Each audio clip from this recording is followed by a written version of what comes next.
Fala turma, tudo bem? Hoje estamos aqui com o Renato Coelho, esse cara sensacional, fundador e CEO do GoBank. Vamos conhecer um pouco mais sobre a história dele, que é uma história muito bacana de empreendedorismo, dentro de um mercado super concorrido, de gigantes, onde ele tem conseguido perseverar e crescer.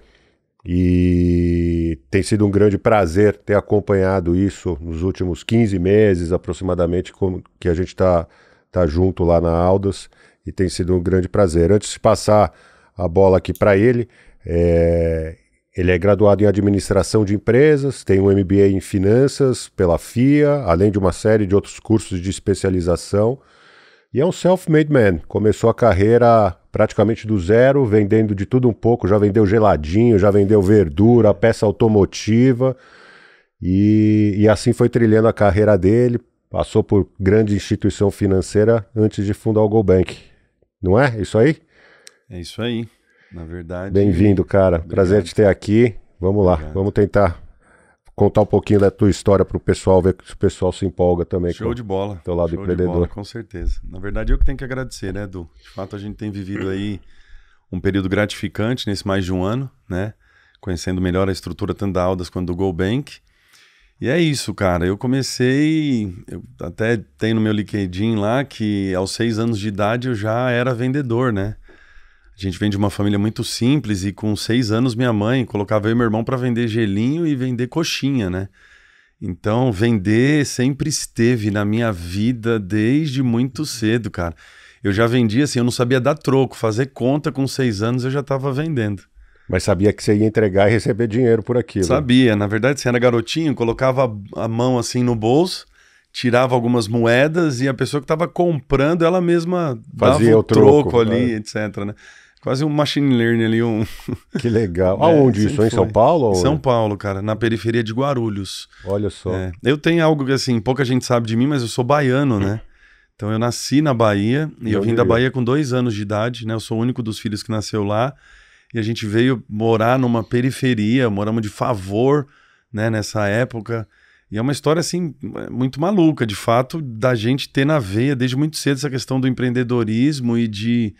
sabe, dessa vontade de vencer, de dar certo, e desde muito cedo, cara, com 6 anos eu já estava na pista fazendo negócio, vendendo, ganhando dinheirinho, ajudando em casa. Que história linda. E aí veio avançando, né, Que para legal. chegar até o dia de hoje, né. Que legal, cara, muito bom. E... Bom, então acho que aqui fica a primeira pergunta que eu ia te fazer, né? Quando você começou a empreender com 6 anos de idade, e disso como que a coisa foi caminhando? Como que disso você foi para autopeças e aí mercado financeiro? Conta um pouquinho sobre essa trajetória aí pra gente. Cara, a gente vem de uma família de muito trabalho, sabe? Das coisas serem de fato conquistadas no suor, né? Meu irmão tem uma frase que eu gosto bastante, ele diz que é muito fácil começar do zero, a gente teve que começar do menos tudo. Então a gente chegou com menos tudo, né, cara? Então eu, aos 6 anos de idade, eu tava vendendo gelinho. Com 9 eu montei uma fabriquinha de gelinho, né? Ali eu e minha mãe. E trabalhava, né? Fazia ali, vendia. E depois coloquei 2, 3 garotos para vender também. E ali foi acontecendo. E aí eu tive com 9 anos de idade, eu comecei a trabalhar já, assim, tipo, de trabalhar na feira e etc. E aos 12 eu tive meu primeiro trabalho, assim, de fato, que foi numa loja ali no Lar Center, que é de São Paulo, vai conhecer, que é um shopping de imóveis. E eu era um assistente de venda que ficava ali numa loja de tapete, tombando o tapete o dia inteiro, levando o tapete ali para a turma que comprava no carro. E aí, aos 16 anos, eu fiz um programa de jovem aprendiz e aí fui trabalhar numa concessionária de carro. E aí nessa concessionária fui, lógico, trabalhar ali, começando no estoque, etc. Mas logo me tornei vendedor, porque eu me comunicava bem, amava vender, amava fazer negócio desde cedo, sabia, né, negociar. E aí fui parar na autopeça, cara. Aí fiquei na autopeça até ter a primeira oportunidade no banco. O que te levou, no final, foi a própria faculdade. Você estava fazendo faculdade de Foi a administração. própria faculdade. E aí que te levou... E ao longo dessa jornada, alguém te inspirou? Você tinha uma inspiração? Você cita muito a tua mãe no seu discurso. Não sei se ela era uma inspiração ou se você tinha alguma outra inspiração. Cara, eu acredito de fato que a gente vê até por pesquisas, né? E por tantas coisas que a gente vê sobre comportamento humano, sobre a importância da família, etc. E de fato, assim, o meu maior exemplo sempre foi dentro de casa. Então a gente sempre veio, como a gente veio de uma origem muito humilde, muito simples, a gente sempre acabou tendo que se reinventar o tempo todo. Então, os meus grandes exemplos sempre foram meu pai e a minha mãe e a vontade deles de empreender. Então, meu pai depois foi ter lanchonete, teve restaurante, aí as coisas começaram a mudar também um pouquinho para ele. E aí apareceu essa oportunidade de fato na universidade. Então acho que um ponto interessante é, a gente não tinha nessa época grana para eu pagar a faculdade. Então eu participei de um programa de bolsa. Então eu trabalhava aos finais de semana em escolas públicas para que o Estado fizesse o pagamento da minha graduação. Então minha primeira graduação eu era bolsista e eu trabalhava sábado e domingo. Então imagina, trabalhava durante o dia, estudava na faculdade à noite, trabalhava sábado e domingo para pagar a faculdade. E aí surgiu a oportunidade de um estágio no banco e aí, né, a sorte começou, entre aspas, a virar um pouquinho nesse sentido, né?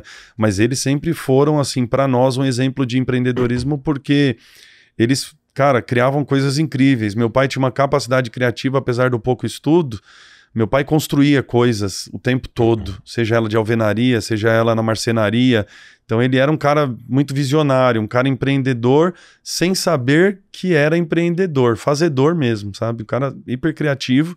E eu acabo dizendo, a turma lá fala pra mim, cara, todo dia você cria algo novo, da onde vem isso? Eu falo, cara, talvez seja do meu pai, porque ele era inquieto, né? Até o último dia dele, ele foi uma pessoa inquieta e muito criativa. Um inventor, né? Tinha um sangue de inventor. É né? isso.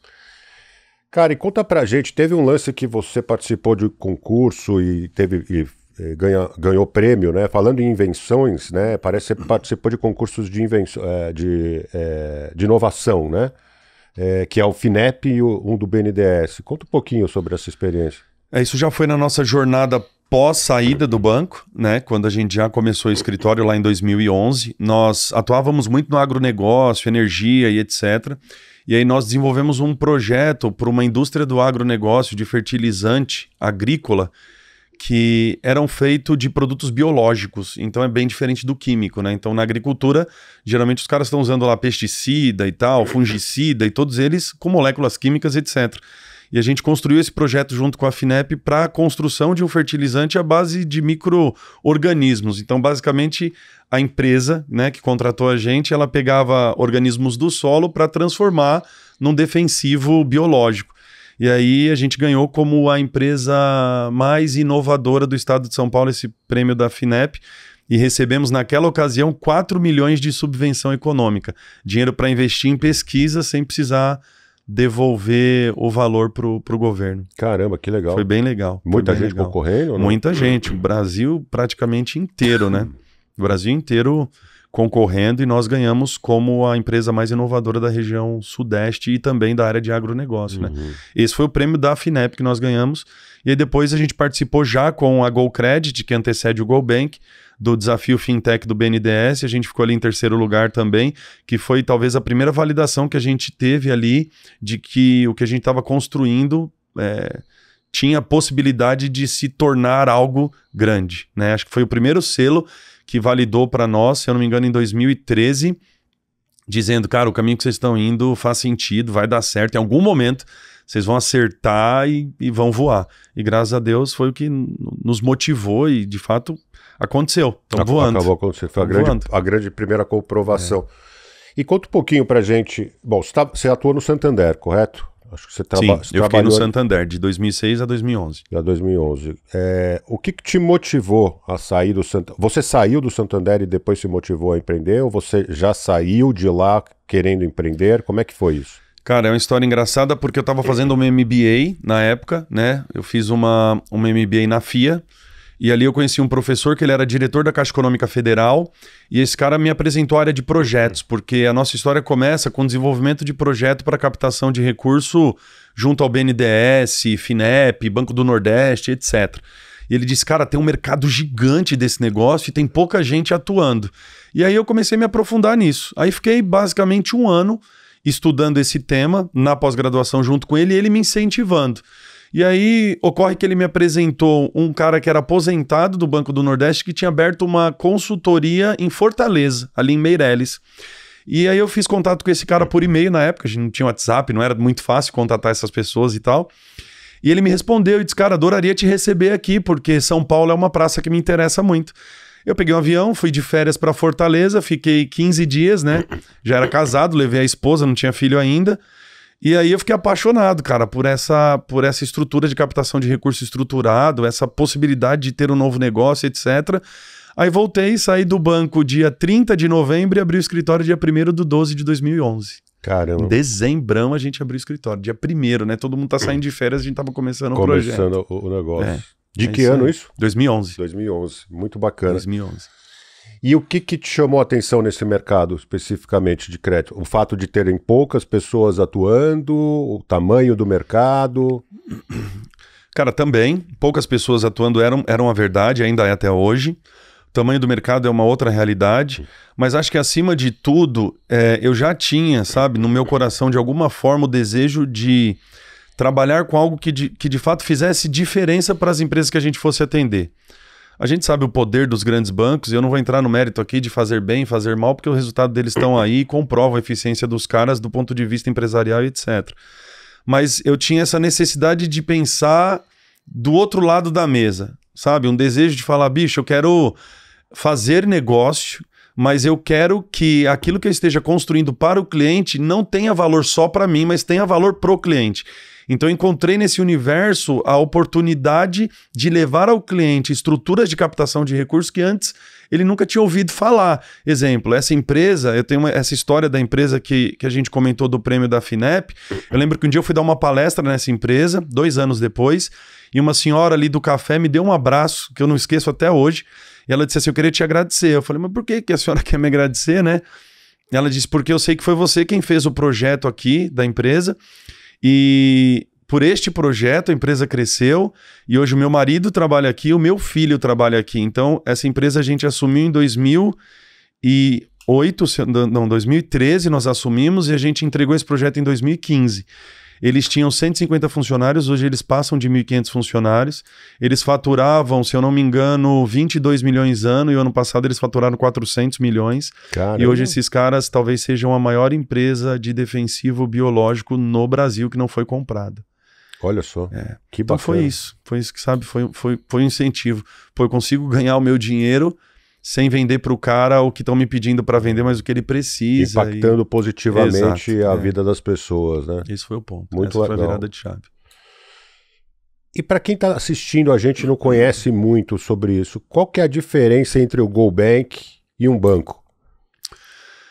Cara, a gente pode falar de diversas, né? A gente se posiciona como um banco digital e humano. Então a gente é meio maluco, né? Você fala, pô, banco digital com agência física e tal. Tem até uma matéria nossa no Valor que o jornalista disse, banco digital abre agência física por acidente e decide escalar o modelo. Então assim, a gente é 100% digital, a experiência para o nosso cliente, para as empresas que se relacionam com a gente. O nosso foco está em micro, pequenas e médias empresas, né?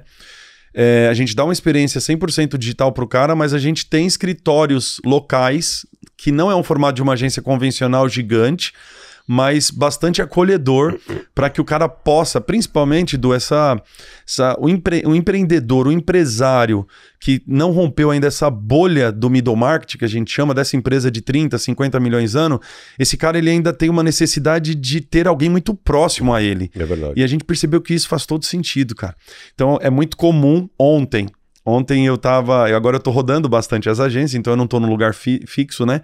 Mas ontem eu passei pela agência de Guarulhos e tinha um cliente assinando um termo de investimento lá na agência de Guarulhos que era digital. E o cara se sentiu acolhido.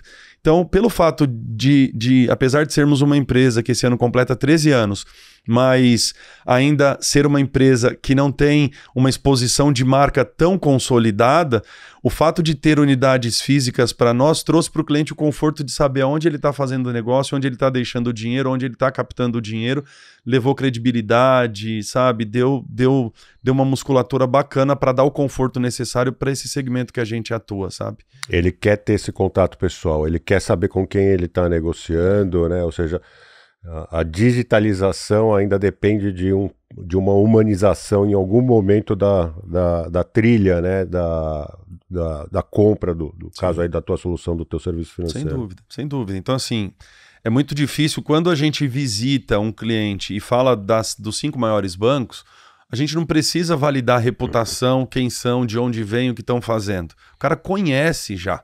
Quando a gente chega e fala do GoBank, uma fintech que, cara, cresceu ano passado 70%, dobrou a base de funcionário, dobrou a base de cliente, etc., tá indo para outras regiões, etc.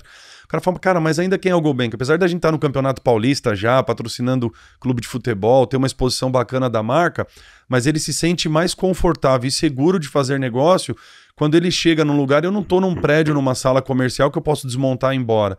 Eu tenho uma mínima estrutura que ele sabe ali que eu cheguei na cidade dele para ficar, para de fato cooperar, para entregar valor para o cara. Então, isso é o aspecto que a gente trata como digital e humano. Fora isso, a gente está dizendo agora que a gente está levando a Faria Lima, né, para as cidades do interior. Porque a nossa expertise, desde o nascimento do GoBank, foi crédito estruturado. Então imagina que quando o cara vai a um banco, ele tem os mesmos produtos em todos os bancos, a mesma estrutura, a mesma coisa. É mais do mesmo. Quando ele vai para o GoBank, não, cara, a gente tem um portfólio de produto e de serviço muito diferente dos grandes bancos. Então a gente entende a necessidade e aí pela tecnologia que nós também carregamos no nosso DNA, a gente adequa o produto ao momento que aquela empresa está precisando. Então a gente está, por exemplo, com linhas de crédito agora tokenizado, que banco nenhum faz e principalmente banco nenhum faz para varejo.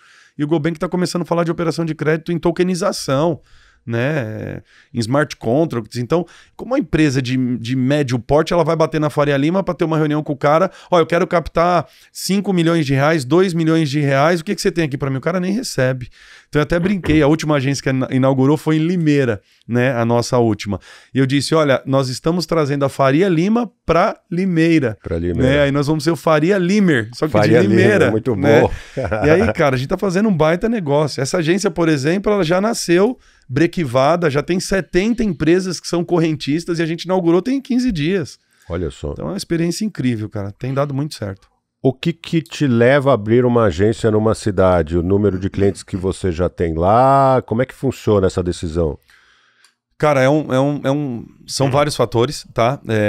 A gente geralmente tem um cliente âncora na cidade, então é um cara que a gente já se relaciona. Hoje o GoBank ele atende o Brasil inteiro, então a gente tem operações de crédito e nós temos correntistas no Brasil inteiro. Então em todos os estados do Brasil hoje, do Rio Grande do Sul, cara, a Manaus a gente tem negócio, né? Talvez a gente não tenha Acre, Roraima, mas assim, sei lá, eu devo ter uns 20 estados, eu devo ter negócio, tá? E assim, na maioria das vezes a gente olha muito para a praça, então a gente está crescendo no modelo Aspiral, estamos construindo um modelo agora de repente ter um Buy GoBank fora do estado de São Paulo, porque a gente tem algumas empresas que se relacionam com a gente fora e tem também, como eu sou diretor da Abrafesc, que é a associação de crédito, né, de fomento, que é uma associação que atende o Brasil inteiro, a gente está começando a desenvolver algumas parcerias para que de fato a gente leve esses produtos do GoBank para outras empresas de crédito que muitas vezes não conseguem ter um portfólio tão grande quanto o nosso, sabe? Uhum. Então, a motivação muitas vezes é o cliente âncora que a gente já se relaciona, mas também o potencial da cidade. A gente está olhando na prática para tudo. Lógico que a gente não consegue ainda estar num lugar muito pequeno por uma questão óbvia da quantidade de empresas que estão ali. Mas a gente cria, né, uma estratégia de ir para uma empresa um pouquinho maior e aí dali a gente começa a ter gerentes, executivos que começam também a atender essas empresas em volta, né? Uhum. Então tem alguns parâmetros, um deles é esse, né? E falando um pouco de mercado, a gente sabe que nosso país depende muito de crédito, né? O empreendedorismo, no geral, depende de crédito, e o Brasil sendo um país empreendedor por natureza, principalmente quando a gente fala, né, do interior, dos rincões, onde as pessoas não têm muita alternativa, ou vão para a carreira pública, ou vão empreender, né? O que hoje são os principais desafios dentro do setor de crédito, na sua visão? Cara, a gente tem vários fatores, sabe? Eu acho que o mercado de crédito a gente sofre de maneira macro, a gente tem sofrido bastante com o mercado de crédito quando a gente olha para os aspectos macroeconômicos. Então a gente vê N fatores aí, a gente pode falar do PIB, pode falar do câmbio, a gente pode falar de inflação e etc. Mas na prática, o mercado que a gente está é o mercado de economia real. Então é o cara que está de fato produzindo na cidade dele e fazendo negócio ali. A gente tem sofrido um pouco, se você for analisar os indicadores de inadimplência do ano retrasado para o ano passado, do passado para esse, estão batendo forte, não só na gente, mas em todos os bancos. Então é A gente hoje tem quase 50% da população, hoje, pessoa física negativada, apesar do nosso mercado não estar focado em pessoa física, em pessoa jurídica. Quase, isso é uma informação que eu não sabia, quase 50% hoje das PFs estão negativadas. Da população economicamente ativa do Brasil tem restrição financeira. Caramba. Devem para algum banco ou para alguma varejista. E qual é o nível de desbancarização, você sabe, atual? Cara, a gente diminuiu bastante depois dos programas do governo com incentivo da pandemia, mas a gente deve ter aí, eu estimo, eu não tenho o número exato, mas eu estimo que a gente deva ter algo próximo de 20% dessa população não bancarizada ainda, tá? De alguma forma. É que essa questão de ser bancarizado, muitas vezes, ela fala de uma vertical de consumo de produto e etc. Então é um pouco difícil você medir isso. Mas assim, o que a gente tem identificado há uma grande ausência se você for pensar, nós passamos nos últimos anos em todos os setores por uma revolução de alguma maneira que foi capaz de construir a personalização de soluções. E o sistema financeiro, cara, a gente começou a viver isso com o advento de algumas fintechs que veio, mas quando a gente olha na prática para a pessoa jurídica, a gente tem muito mais do mesmo. Então o que a gente está sentindo de fato se a gente conseguir descer a ponto da gente entender a necessidade do empresário, do momento da empresa dele, sabe? Do público que ele atende e de construir soluções para fechando esses componentes, a gente consegue ter um sucesso muito maior do que o fato de vender um produto de prateleira. Então eu acho sim que agora a gente tem o advento do Open Bank, Open Finance, a gente está ouvindo um monte de coisa no mercado financeiro a respeito disso, inteligência artificial, nós tivemos uma Febraban Tech agora, que a pauta foi só trabalhar inteligência artificial e tal, mas o fato a gente precisa não vender o que nós temos só, mas vender de fato é o momento do cara, é o que a empresa precisa, então esse aspecto consultivo ele é muito importante. E aí as grandes companhias, por uma questão óbvia de não conseguir tratar, só trata o CPF, só trata o CNPJ, não conhece a história, o cara não consegue ter essa concepção de produto diferenciado. E aí a gente navega bem. Ele olha um CNPJ, né? Ele não entra nessa análise mais holística de tentar entender o momento, tentar entender a indústria, tentar criar algo de fato estruturado, né? Dizem que tem uma operação de produtos estruturados, mas no fundo é commodity bancária. É isso, é prateleira. Então é isso. E aproveitando que você citou a respeito da associação, como é o nome mesmo? É Abrafesc. Abrafesc, né? É um setor que se profissionalizou, né, bastante nos últimos anos e também que teve uma regulamentação bastante positiva, né? Até pouco tempo atrás, as pessoas enxergavam como factoring, factoring era, afinal de contas, a pejotização do agiota, né? E de uns tempos para cá, eu vejo que o setor mudou muito, o próprio mercado já enxerga hoje de maneira diferente. Antes enxergava como a última alternativa que eu vou me fazer valer de factorings ou coisa do gênero, hoje não, já começa a enxergar de uma outra maneira. Conta um pouquinho pra gente como que você viu, o que você vivenciou disso tudo ao longo desses anos. Cara, na prática, assim, a gente tem um mercado ainda extremamente concentrado, talvez, se não o primeiro, mas entre os 5 maiores mercados concentrados bancários do mundo, né?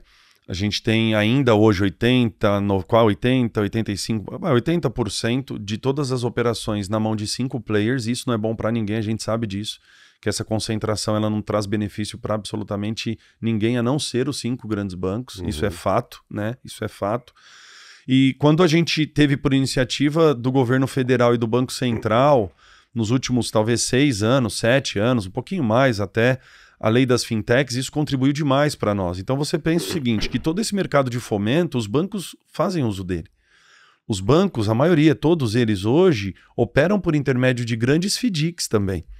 Então, não é que o nosso mercado ele era mal visto, é que o nosso mercado ele era dominado por 5 players, porque na prática, quem estava com a micro e pequena empresa no dia a dia eram as empresas que atuavam com fomento, seja os escritórios como o nosso de desenvolvimento de projeto estruturado. Você não vai ver um grande banco chegando para um cara de middle market e falar assim, eu tenho uma linha do BNDES aqui para você. O cara vai te dar um capital de giro, entendeu? No custo dele, no prazo dele, para você fazer um investimento muitas vezes em pesquisa, desenvolvimento e inovação. Então uma linha totalmente contra o que a empresa está vivendo, entendeu? Então assim, o Banco Central a gente tem que elogiar. A gente é o melhor Banco Central do planeta, né? Eleito e etc. Então, o Banco Central está atuando muito nisso, nessa descentralização em grandes players. Isso nos deu a condição de ter um projeto e um sonho. Imagina assim, cara, você está conversando com um cara que saiu de uma periferia, sabe? E que hoje tem a oportunidade de estar dizendo para você que construiu um banco digital que está escalando de maneira absurda e que tem ainda um universo de possibilidades pela frente. Então, quando a gente teria uma história como essa, se a gente tivesse ainda uma forma contínua de monopólio ou de concentração na mão de poucos players. Então, brasileiro, ele é muito... Cara, ele é fora da curva, ele é inovador, ele é disruptivo, ele é resiliente, ele é resistente. E dar a nós a condição de brigar num mercado como esse, eu tenho certeza que o maior benefício estão sendo as empresas, sabe? Então a gente está vendo com bons olhos, conseguimos uma grande vitória agora nessa mudança de legislação de imposto, agora, né, que a gente enfrentou para os FDICs. Então o governo estava no PL 190, se eu não me engano, tentando enquadrar os FDICs na tributação, que acho que é da CBS, né? E da IBS, que vai substituir PIS, COFINS e etc. E a gente não é um instituto de pessoa jurídica, na verdade, os FDICs a gente é um pool de investidores que servem para fomentar as pequenas e médias empresas. E a gente conseguiu tirar da redação do PL 190 a incidência do imposto pros FDICs. Então isso ajudou muito, por quê? Porque na ponta as empresas vão continuar, cara, conseguindo usar outros players que não os bancos e muitas vezes até muito mais eficientes e rentáveis para a própria empresa. Não todo vai encarecer esse crédito. Não vai encarecer o crédito. Todo empresário sabe que a primeira coisa que ele senta na cadeira de um gerente para pedir um empréstimo, o cara coloca do lado um produto. Venda casada. Todo mundo sabe disso. Consórciozinho, plano de previdência, sempre todo mundo sabe disso. Então, assim, dar a nós a condição de atender essas empresas. Hoje eu tenho clientes nossos de grande porte. Eu tenho caras que faturam 150, 200 milhões hoje por ano, e esses caras usam o GoBank. Usam o GoBank em toda a vertical de negócio deles. Então a gente está levando mais opção para esses caras, com trabalho sério, com trabalho monitorado, porque nós somos ali fiscalizados pelo Banco Central, por intermédio do banco liquidante, etc. Então não é algo que gere risco para as empresas e nem para o sistema financeiro. Operamos na sua grande maioria com funding regulamentado, próprio, etc., por estruturas de fundos e tudo mais. E todos têm, Edu, essa é a verdade. Se você for ver todo o crédito dado pelos bancos digitais grandes hoje, o Nubank da vida e etc., são cedidos por intermédio de um grande FDIC. Uhum. Então, os bancos colocavam uma cara de banco, mas por trás tinha um instrumento como o nosso, entendeu? O que aconteceu foi essa descentralização, né, que por mérito do Banco Central e do governo federal... Caíram as máscaras, vamos dizer assim. Caíram as máscaras. E agora a gente pode também acessar esse mercado com eficiência. E falando mais de GoBank, o que hoje vocês conseguem oferecer para os clientes, do ponto de vista de produtos? Cara, o GoBank se tornou um banco quase completo. A gente agora está terminando o desenvolvimento de um cartão de crédito pós-pago. Então, tudo que um grande banco tem, o GoBank já tem. Desde o portfólio de seguro, crédito, conta, maquininha de cartão, saque, Pix, tudo. Tudo que um bancão tem, o GoBank tem. O único produto que a gente ainda não tem, por uma questão de desenvolvimento e de tecnologia, que não é algo muito fácil, é o cartão de crédito pós-pago, que você faz a compra e recebe a fatura no mês subsequente. Então, isso a gente está desenhando para que a gente tenha um lançamento ano que vem. E aí a gente vai ser completo.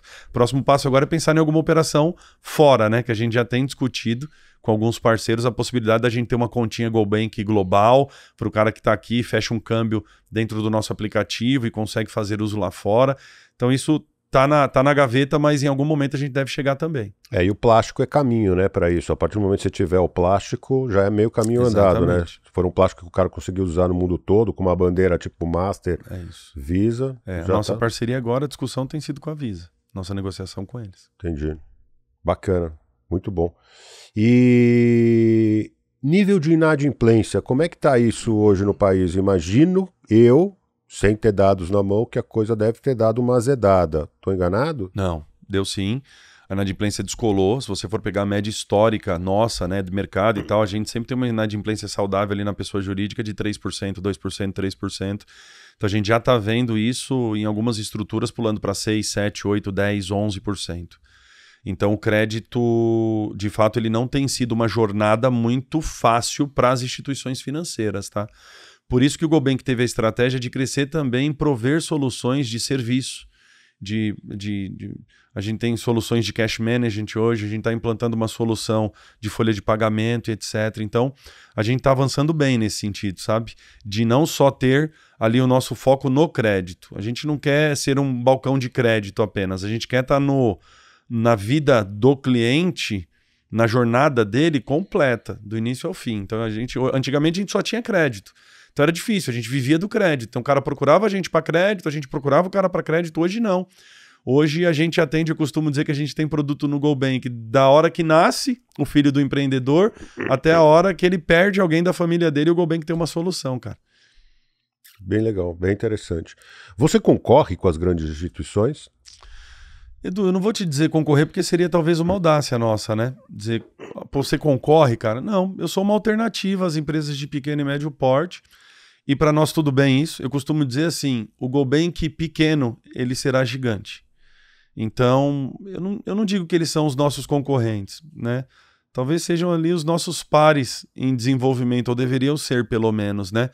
Mas eu acho que a gente é uma alternativa, talvez seja a melhor resposta nós somos uma alternativa para micro e pequena empresa, para a empresa de médio porte, que às vezes está de saco cheio de sempre estar falando com as mesmas pessoas, só ter as mesmas soluções e não ter opções, como eu te disse, cara, tokenização, opções com operações fumaça com garantia de cartão e tantas outras coisas que tem para o universo do pequeno. O grande capta recursos e mercado de capitais. Então o cara vai lá, faz uma emissão de uma grande debenture, ele abre IPO e etc. E o pequeno, como é que ele capta? Então a gente tem linhas de crédito estruturado que eu consigo levar o cara de médio porte a captar um recurso que ele não teria nenhuma condição de captar se não fosse por intermédio da nossa plataforma. Você citou um termo bem utilizado no mercado aí que a galera provavelmente que não conhece vai ficar se perguntando o que é operação fumaça? Então, a gente usa esse termo, né? Porque a gente tem lá, imagina o pequeno varejista, né? A gente teve um exemplo agora, 15 dias atrás, né? Uma franquia que a gente atende de bolo, né? Faz aqueles bolos caseiros e vende e tal. E a gente tem, ela usa a nossa maquininha de cartão para capturar as vendas. E ela precisava fazer uma abertura de uma nova unidade. Só que o movimento que ela tem ali no transacional do cartão não permite ela compor a garantia total do crédito. Então a gente consegue travar só o valor da parcela dela, emprestamos o dinheiro para a abertura da nova unidade e a gente retém na unidade que já está operacional o valorzinho da parcela. Eu consigo debitar por dia, debitar por semana, debitar por mês. A gente constrói o fluxo que a gente quer. Essa é a operação que a gente chama de fumaça. Então, eu estou dando um dinheiro para ela pagar no futuro com a garantia de um lastro da maquininha, mas travando só um pedacinho da venda dela ali. Muito bom, muito bom. Tendências. O que você enxerga para o mercado para os próximos 10 anos? Cara, é difícil a gente falar dos próximos 10 anos, principalmente quando a gente sai de uma Febrabantec agora com inteligência artificial e tivemos a notícia que o Nubank comprou uma grande empresa de inteligência artificial dos bancos investindo absurdamente nisso, sabe? O que eu acredito já ocorre hoje essa inclinação do digital e dessas soluções digital, então esse é um caminho sem volta. O Open Bank, o Open Finance, essas plataformas descentralizadas de fato o que a gente, se for para a Europa, por exemplo, isso já é uma realidade. Então imagina que daqui a pouco você tem um cadastro único com todas as teu histórico financeiro desde o nascimento até o hoje, e daqui a pouco você vai decidir contratar ou comprar um veículo e tal, e você vai ter ali uma plataforma que vai te apoiar na compra, na locação, no financiamento, no leasing. Então, eu acho que essa disrupção para o digital já aconteceu e ela vai continuar cada vez mais acelerada. Mas eu também acredito que em algum momento, essa geração que vem 100% conectada, ela vai sentir uma ausência absurda da relação humana. Então, a gente acelera demais na tecnologia, mas a gente não despreza o relacionamento humano. É isso que a gente de fato acredita. Então a gente acredita que o mercado financeiro vai propor soluções descentralizadas, globalizadas, captação de recursos. Então uma empresa vai estar no Brasil tomando dinheiro daqui a pouco da China e isso vai ser muito fácil. Hoje já acontece, mas vai ser cada vez mais fácil e como tudo vai ser cada vez para o menor. Então chega para o grande e vai descendo em escala para os menores. Isso vai acontecer, né? Um avanço absurdo nesse sentido, mas eu, né, pessoalmente acredito que essa turma uma hora vai despertar e falar, tá, legal, tudo isso daqui é muito bacana, mas com quem que eu falo? Né? Com quem eu vou traçar aqui os meus próximos passos da minha empresa, com quem eu vou discutir as minhas dores. Por isso, igual a gente está falando aqui num podcast de dono para dono. Todo esse conteúdo está disponível e tal, mas os caras querem ouvir. Eles querem ter essa relação, eles querem ver gente se relacionando. Então, pode ser que eu me decepcione com as próximas gerações, tá? Não sei se vou estar aqui para ver as tantas próximas, né? Mas assim, eu acredito que em algum momento essa turma desperta e fala assim, tá bom, mas e legal, com quem que a gente fala? Mas interessante isso que você falou, dessa tendência de globalização. Eu concordo com você. Eu acho que a gente tende a ter uma plataforma global de crédito nos próximos anos e não vai mais ser necessário você tomar crédito com o banco da sua cidade ou com uma instituição, seja lá o que for da sua cidade. Você vai conseguir fazer isso overseas, né, como se fala, em qualquer lugar do mundo, para qualquer lugar do mundo. Obviamente que aí vai ter o fator cambial, que eu acho que vai ser entra um outro critério na questão do financiamento, um outro risco para ser avaliado, mas acho que é bem possível mesmo essa tendência aí. Sem dúvida. E o que você viu qual o nome da feira mesmo que você falou? Febraban. Da Febraban, que te chamou mais atenção? Cara, o lance da inteligência artificial tem de fato provocado a gente, sabe? O tempo todo. Então a gente não sabe qual é o tamanho desse oceano ainda, cara. Então, isso de fato foi um tema muito acertado por parte da Febraban, porque trouxe para nós assim pautas importantíssimas de como vai ser o banco dos próximos 10, 20, 30 anos, sabe? Então, quando a gente olha para esse universo, acho que ainda é tudo muito novo. Não dá para a gente ter essa previsibilidade. Lógico que sempre os grandes bancos vão sair na frente, porque os caras têm muito caixa para queimar em tentativa, erro e acerto durante toda essa jornada. Mas, do outro lado, a gente tem a leveza que eles não têm e a capacidade de pensar na ponta como talvez eles ainda não tenham por uma quantidade óbvia de pessoas que muitas vezes estão se relacionando na ponta e estão traçando estratégia lá no board, lá em cima, né? Então, eu acho que muito do sistema financeiro, do nosso relacionamento com os bancos, com as instituições financeiras, sejam de serviço, seja de crédito, etc., vai passar pela tecnologia no aspecto de inteligência artificial, de aspectos comportamentais, a capacidade que a inteligência artificial vai ter de produzir, transformar dados em informação e gerar soluções que antes a gente não tinha, talvez, a velocidade ou a compreensão dos fatos, a gente vai passar a ter. Eu estava vendo mais ou menos uma semana e meia, estava lendo uma matéria sobre, você falou do Nubank, eu estava lendo uma matéria do Davi Vélez, né, que ele está morando no Uruguai, né, não sei se você sabe. Sei. E parece que ele montou um escritório, um escritóriozinho lá, somente para ficarem pesquisando questão de novas tecnologias e especificamente sobre inteligência artificial. E na matéria ele comenta que hoje 80% do tempo dele ele dedica justamente a isso. A entender o que está sendo construído, quais são tendências, o que está sendo utilizado para tentar se antecipar, né? Tentando fazer aquele papel do CEO do futuro ali. Inclusive, parece que no próprio Uruguai, acho que é o único lugar do mundo que a Meta instalou um escritório fora dos Estados Unidos. O único lugar do mundo não, é o único lugar das Américas, com exceção dos Estados Unidos, onde a Meta instalou um escritório só para estudar tendências de inteligência artificial. Curioso, né? Não, Uruguai, antigamente, né, ninguém pensava em Uruguai e parece que os caras agora estão entrando meio que no radar. Falando em CEO do futuro, como é que você se desdobra no seu dia a dia para pensar futuro sem tirar o olho da operação?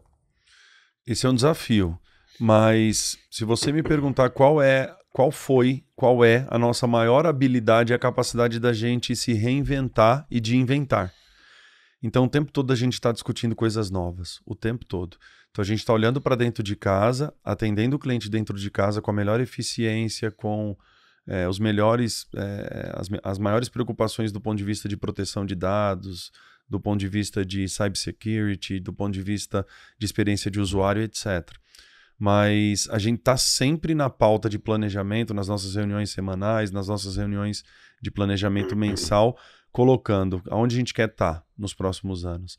E mais do que aonde nós queremos estar, aonde os nossos clientes vão estar nos próximos anos. Essa previsibilidade de como o mercado vai reagir, para nós é mais importante até do que a gente está construindo no sentido, porque a gente vai atuar muito na necessidade do que quem a gente está se relacionando aponta para nós. Então, mais prevenir tendência do que tentar inventar a tendência. É isso.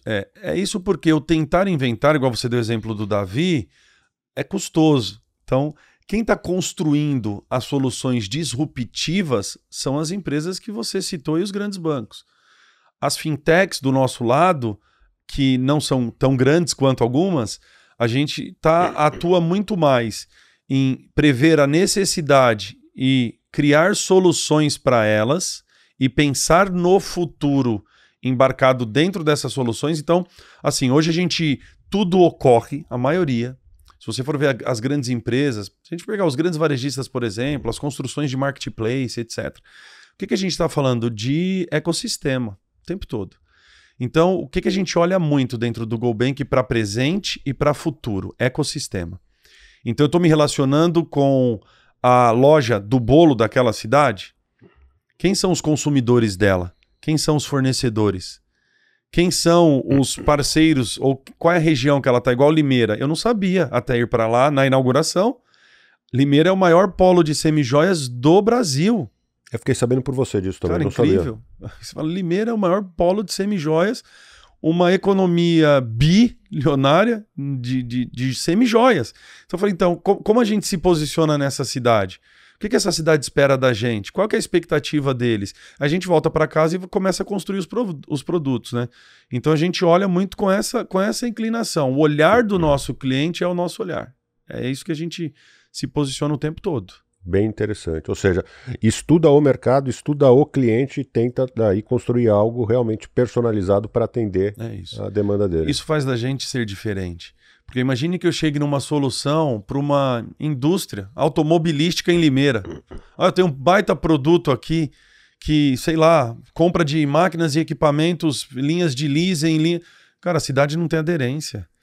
Então, eu parto da visão cliente para a construção dos nossos produtos. Lógico que a gente tem a previsibilidade no sentido de saber o mercado que a gente quer atuar, o nosso público-alvo, a persona definida, o posicionamento de marca, de marketing, onde a gente quer estar, o que a gente quer fazer, de onde vem as receitas, etc. A lição de casa tem. Agora, esse exercício da invenção, a gente acaba olhando sempre para o lado. Então, deixa eu entender o porquê que é importante para o Davi estar no Uruguai.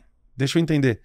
O porquê que é importante ele estar tentando prever isso para uma operação que já está consolidada, que já tem 100 milhões de correntistas dentro dela e etc. Então, do que estão falando? Onde pode contribuir? Nós tivemos um evento da Aldas com a turma do G4 e falou muito sobre isso, da inteligência artificial aplicada lá, né, na operação deles e, então a gente está olhando para isso, mas a gente sempre está olhando aqui um pouco para o lado, sabe?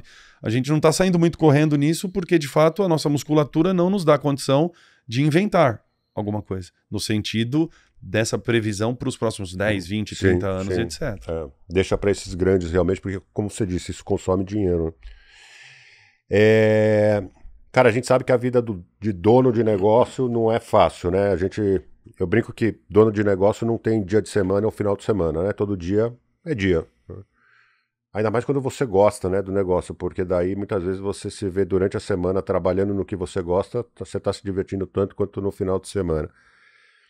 Estou citando isso para te perguntar como é que você faz seu equilíbrio de vida pessoal e profissional. Você se impõe alguns limites? Você tem algumas regras que você não quebra?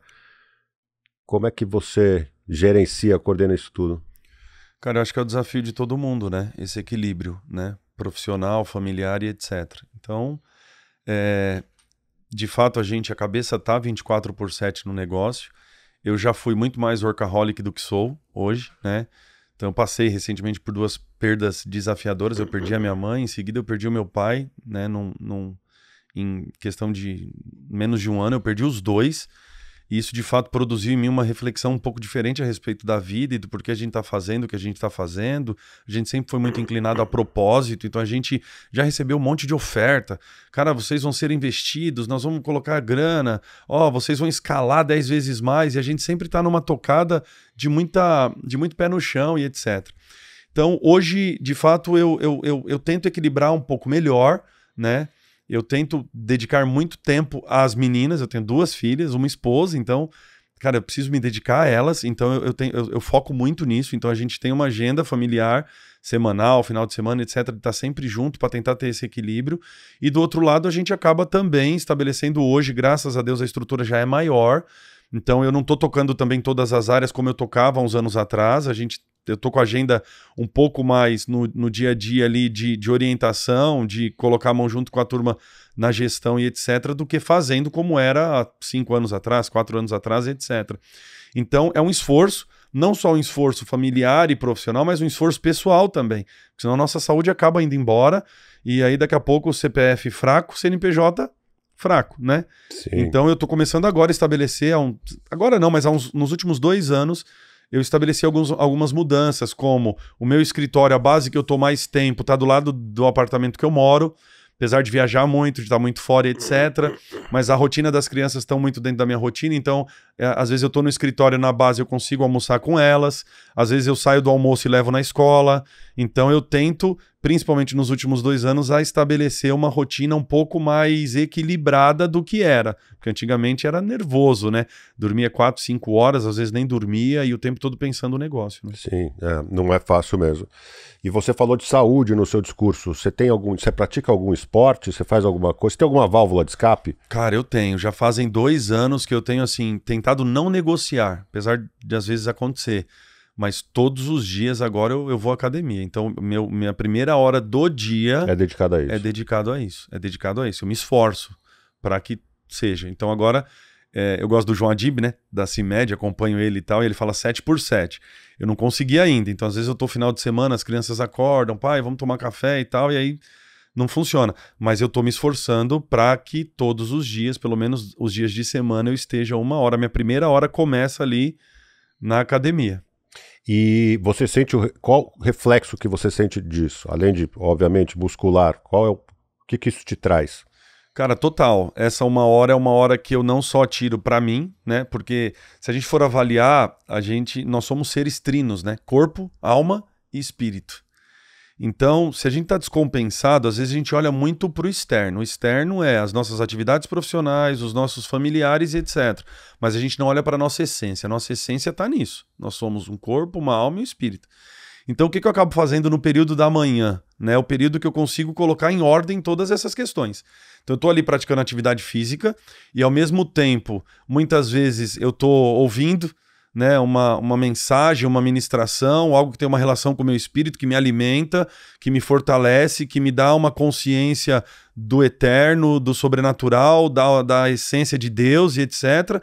Outros dias eu estou ouvindo um podcast, né? Estou ouvindo da Aldas, estou ouvindo do G4, estou ouvindo do Primo, estou ouvindo outros. E aí eu paro, depois eu volto, e aí eu vou, então, aí basicamente minha hora é assim, né? Das 6 às 7 e pouquinho eu tô na academia, das 7 e pouquinho até as 8 eu separo para tomar banho e tomar café. Então eu gasto 1 hora na academia e gasto 1 hora ali no café. E aí a minha hora de café é meio que 1 hora sem celular, sabe? É uma hora que eu bato só o olho na minha agenda e penso o que eu tenho para fazer, como eu vou fazer, qual expectativa eu tenho a respeito daquelas pautas que eu vou tratar durante o dia. Eu concentro ali as minhas emoções e a minha energia no sentido de aplicar, de fato, que aí a gente fala muito da alma, né? Das nossas emoções, pra gente não sair desenfreado, e aí eu consigo organizar melhor o meu dia, né? Já tenho, lógico, todo ele no planner ali bem definido, mas eu já olho e falo, cara, tá bom, quanto tempo eu vou despender para isso, qual que é o objetivo daquilo, o que a gente quer construir com essa agenda, como eu vou falar com aquele cara, que tema eu vou tratar com aquela diretoria, ou com aquela gerência, ou com aquele cliente, ou com aquele investidor, e aí eu me organizo melhor. É assim que eu tento tocar o dia a dia. Né? Muito legal, muito bom. E interessante que você utiliza o momento da academia para também já ouvir um podcast ou ouvir uma palavra que te fortaleça, ou seja, está já resolvendo 2 coisas ali. Realmente é um momento que você está dedicando totalmente para você. É isso, é o momento, é o nosso momento, né? Muito bom. E Um sucesso e um fracasso. Ah, cara, eu acho que o maior sucesso da minha vida é minha família, né? É o meu maior sucesso, né? As minhas 2 filhas, minha esposa. A gente passou por 5 gestações para ter 2 crianças, né? Então a gente sabe o valor da família, né? Sim. Então a minha família é, sem dúvida, o meu maior sucesso. Que bacana. Eu acho que o meu maior fracasso talvez tenha sido não ter estabelecido algumas regras que hoje eu talvez não abriria a mão. Ter mais tempo de qualidade com os meus pais, ter mais tempo de qualidade com as minhas filhas, isso eu até faço bem hoje, mas acho que o meu fracasso talvez foi, muitas vezes, não dedicar o tempo necessário de vida com eles, de relacionamento com eles, de devolver para eles um pouco desse tempo que eles dedicaram tanto para mim, talvez seja algo que, pelo menos nesse momento, que mais tem me marcado. Que com o falecimento recente, certamente isso ainda aflora, né? Tá amadurecendo, né? E você tem um cara que te inspira, você citou João Adib, não necessariamente uma pessoa que esteja entre nós.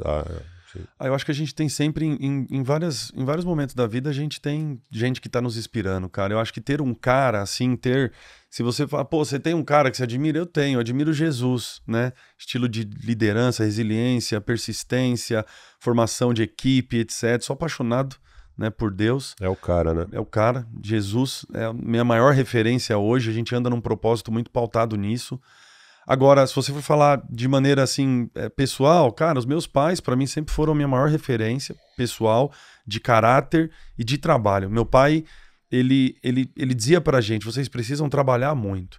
E aí a gente ouviu isso a vida inteira, a gente saiu, sabe, correndo e trabalhando muito. E aí, por isso que eu disse que talvez o meu maior fracasso foi não ter contribuído com ele na frase que ele sempre ensinou pra nós, dizer, pai, a gente tá trabalhando muito, mas a gente precisa também tá muito perto para que a gente aproveite mais junto, né? A gente saiu só ouvindo ele, a gente não devolveu para ele a oportunidade dele também aproveitar melhor a vida, né? E aí eu tenho vários, né, cara? A turma da Aldas todos vocês eu acompanho. Eu sou, cara, fissurado no Thales do G4, né? Já interagi com ele algumas vezes e tal. Uma hora eu vou estar com esse cara porque, de fato, é um cara que eu ouço muito, eu gosto demais dele. O Adib é um cara que eu já tive numa oportunidade com ele, é um cara que eu acho que hoje é uma inspiração do que ele está construindo, principalmente na característica de marketing e tal. É um workaholic, é um cara que, atua bem. Espero que, de fato, ele comece a se voltar para essa questão espiritual também, né? Já mandei uns Instagram para ele dizendo ali, cara, você é o cara, mas, eu sinto que você, em algum momento vai ter um encontro, assim, com algo que vai te fazer repensar um monte de coisa também, então... Tem muito cara, em toda jornada sempre vai ter alguém. Sim, muito bom, legal. É isso aí, pessoal, esse é o Renato, essa é a história dele, um cara super bacana, dá pra gente ficar aqui horas trocando ideias, tem muita história pra falar, mas a ideia foi trazer um pouquinho mais pra vocês sobre a história do GoBank, principalmente sobre a história do Renato, que é o cara que tá inovando aí dentro de um mercado antiquado, vamos dizer assim, e tentando antecipar as tendências, como ele mesmo disse. É isso aí. Você quer deixar alguma mensagem aí final? Cara, agradecer vocês pela oportunidade, agradecer vocês pela jornada, né? Agradecer a turma da Aldas que tem nos apoiado nesse crescimento. Acho que não seria possível a gente chegar no ponto que nós chegamos hoje com o GoBank sem o apoio de vocês. E de fato agradecer, né? Acho que a gratidão sempre ela acaba sendo uma... Eu costumo dizer que a gratidão ela é um degrau para o nosso próximo estágio. Nosso próximo nível vem quando nós somos gratos por algo, né? E a gente tem praticado isso. Então a gente é muito grato, a gente sempre foi muito feliz nas conexões que foram apresentadas de maneira, muitas vezes eu creio, sobrenatural para nós. Então as conexões vêm, né? A gente não se esforça, de repente aparece uma conexão aqui que nos leva para um próximo nível, aparece uma outra oportunidade ali, é nos apresentado por muitas vezes algo que a gente nem esperava acontece e a gente vai para um próximo nível. Então, de fato, é agradecer a turma do GoBank, né? As pessoas que acreditam nesse sonho todos os dias. Nós tivemos um evento agora recente, extraordinário, reunimos toda a equipe do GoBank. Foi um dia de transferência de cultura, de fortalecimento da cultura, de falar demais de propósito, empatia, legado, o que a gente quer ser, o que a gente quer gerar, não só para os nossos clientes, mas para a sociedade, para os fornecedores, para o parceiro, qual é o estilo GoBank de ser. E dizer que, cara, para que os empreendedores, como é o nosso papo aqui, tentar de alguma forma apoiar essa turma, que eles não desistam, que eles sejam resistentes, resilientes, porque nós somos brasileiros, né, cara? E não tem nenhum povo no mundo que eu conheça, e já conheci alguns. Muito raçudo. Que tem a capacidade que a gente tem de se reinventar, e vem porrada econômica, a gente se reinventa, vem porrada política, a gente se reinventa, vem porrada de todo lado, a gente se reinventa. Então é aproveitar essa característica nossa e construir uma história nos nossos negócios aí de muito sucesso, cara. É isso aí, pessoal. Esse foi o bate-papo aqui com o Renato do GoBank. Foi um prazer te ter aqui. Mais sucesso ainda. Espero que a gente continue te acompanhando. Para a gente tem sido um grande prazer também, porque, acima de tudo, nós também estamos aprendendo com você sobre o teu setor e sobre essa tua jornada maravilhosa. Valeu, pessoal. Gostou do que você assistiu aqui hoje? Então, segue a gente e não perde a chance de ser avisado a cada conteúdo novo e garantir que você não perca conteúdos super bacanas como esses aqui.